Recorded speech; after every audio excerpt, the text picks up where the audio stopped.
Hey everybody, for today's movie review, I'm going to tell you about the new Arnold Schwarzenegger film called Sabotage. It's a film where Arnold Schwarzenegger is the leader of this elite DEA task force. He's been doing this for several years. There's these group of people who are in charge of busting these drug cartels, making sure that any type of hidden drug organization gets busted, that it doesn't function anymore. Any type of money that gets stolen, any form of money that gets made through it will be given to the right authorities. And so this group is in charge of making sure that the whole drug organization that they're busting gets dissolved completely, and that the money gets in the right hands. And so with that being said, near the beginning of the film, we see one of their missions happen, and what we see is that something went wrong with the money. Something happened where they had to blow the place, with explosives, and for some odd reason, not all the money managed to basically get taken to the right authorities because of these explosive events. And so Arnold Schwarzenegger and his team they're accountable for this, and basically the team's starting to find out that they might have a mole in their group, that someone was there to get that money, and now that they didn't get it, bad things are starting to go down. Several days pass on, and members of the team actually start dying off. And so, through some research, through some studies of what people are currently doing in the group, since the group's kind of put on hold because of their mistake through this mission, um, they're looking around, seeing who this could be, who's killing off members of the team. And Arnold Schwarzenegger and this detective played by Olivia Williams, they come to the conclusion that it might be someone on their own team.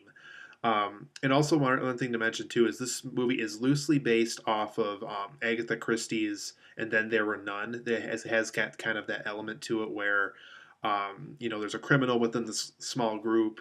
Members of the group keep dying off, and then it's not till and then towards the end of the story, the person who is that mole, or the person who was killing off all these people in the group, get revealed, and there's this kind of this showdown between that person and the lead character by the end of the story. So this film has that element to it also.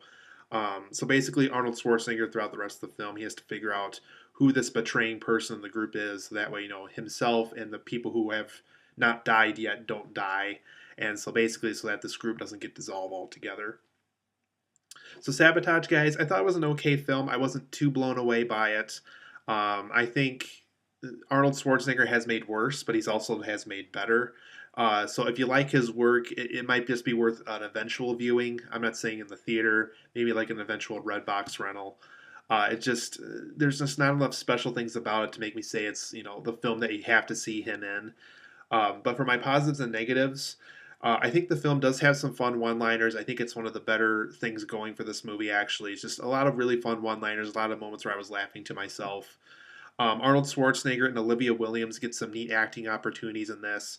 This is definitely one of Arnold Schwarzenegger's darker roles, I think, and that's kind of unique about the role, is it's not your typical, Terminator, True Lies, or Predator kind of role for him. This is very much a darker role for him. He has no sympathy for the people that he has to take down his missions, and there is a backstory he has that's revealed at one point in the story, and it's kind of interesting how he's dark the way he is because of this backstory. Olivia Williams is interesting too. She kind of has like rules that she sets for herself, and I think her and Arnold Schwarzenegger work well together in this movie, so that's a big plus. Yeah, just both of them did a very good job, and like I said, they both got some pretty neat acting opportunities to provide for the movie. And this film was entertaining for the most part. I was never really bored with this film. So if you're looking for a film where you're never really bored, that there's always something going on in it, that you'll basically be entertained at every minute of it, I think Sabotage will do the trick, simply because I was entertained by it. So as far as entertainment goes, it did succeed there. I liked the "And Then There Were None" storytelling elements. I liked how we knew going in that members of the team were going to die off. We didn't know how, we didn't know why, we didn't know who was pulling all these, pulling the strings for all this. Um, but it was interesting to see kind of how Agatha Christie's classic story got incorporated into this. Like I said, this isn't a direct adaptation of that story. It's very much a militarized story. but it's kind of interesting how they worked that in. I thought that was an interesting way to establish how the story was going to get told. So it was kind of interesting to see how that played out. And there was actually some lines, I think, that got transferred over into this from that classic story. I think there was another version of Agatha Christie's story called Ten Little Indians, which is another film based off that story, and then there were none. So, like I said, it was just interesting to see how those story elements got crossed over into this movie. For the negatives of this film, I do think there is some very over exaggerated violence in this. I understand people bleed. I understand people bleed very badly when they get knifed or get shot, or but there's some scenes in here where like people they literally bleed like bathtubs worth of blood, and it's just it gets really unrealistic after a while. I think it's a little overdone. Um, it almost feels like something out of like a really extreme horror film, and it just felt over exaggerated after a while. It really just started to bug me. It just felt like they didn't need to push it that far.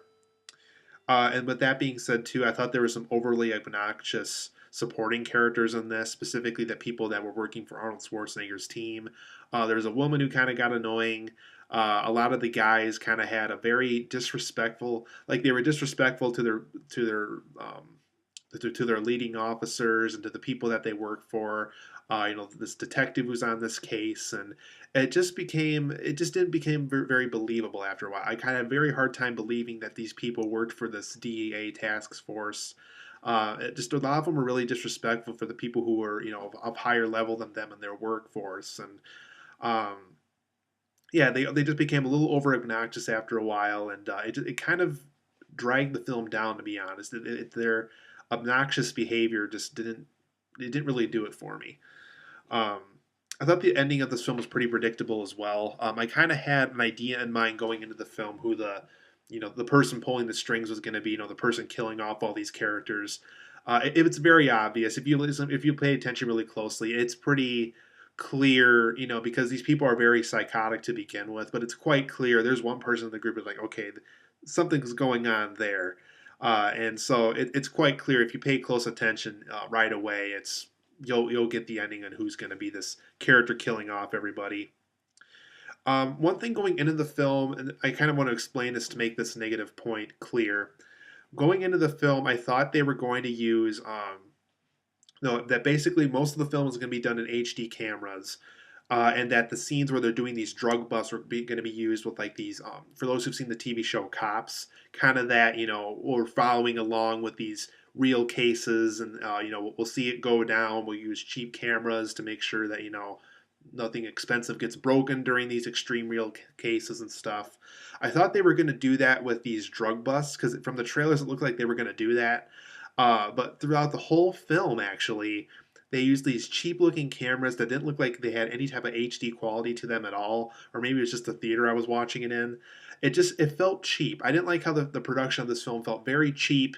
And like I said, I thought they were going to kind of go for the Cops TV show route with this, as far as we'll use these camera styling for the drug bust, and then the rest of the film will be filmed like a traditional movie with HD cameras, and it'll look good. But this is the first film in a long time where I gotta say that even the camera quality just didn't seem very good. I just don't know the reasoning behind why they had to use cheap cameras. Did they not have the budget for bigger, better cameras? Or I just didn't understand why these cheap cameras had to be used over a traditional Hollywood camera. Um, so yeah, the cheap cameras they got on my nerves after a while. I just don't know why they just couldn't have done it with traditional Hollywood cameras. And my guess is maybe it was a budgeting choice. But either way, it just felt like they did it just because they could, and I just really didn't care for that. And also, I thought the film had some. It was absent from action scenes for the longest time. There was a long period in this film where there was no action at all. And I understand that they probably wanted to build upon storyline and things like that, but there was a good 45 to 50 minutes of no action in this film at all. And it really got on my nerves again. It's like, why is there not a lot of action in this? And once again, the film was pitched as if there was going to have just boatloads of action, and it didn't happen enough times. So Sabotage, guys, I'm going to give it a 7.5 out of 10. I do think the things that work do work pretty well, like the one-liners, Olivia Williams' performance, Arnold Schwarzenegger's performance. It is entertaining. And I liked the "and then there were none" elements that they've used for the film. But there's some really obnoxious characters. There's a really predictable ending. Some cameras I don't understand why they have to go with as low quality as they did. Why the action was so absent for so long in this. We started out with action, and then there's a long period with no action, and then we get action near the end of the film. And this the violence in this film too felt very over exaggerated. So 7.5 out of 10 for me. I think it's an okay film. I think it's better than some of his Arnold Schwarzenegger's weaker films like Last Action Hero or Last Stand. But it's not quite in that level of Terminator 2 or True Lies. It's just not quite there. So 7.5 out of 10 for me. It's okay. It might be a good rental eventually if you really like Arnold Schwarzenegger. But if you don't, you can probably stay clear of it. It's not an urgent film you need to watch. It's an okay film, but at the same time, if you're expecting to see the film, don't expect a really high quality Schwarzenegger film that's in the league of Terminator 2 or True Lies.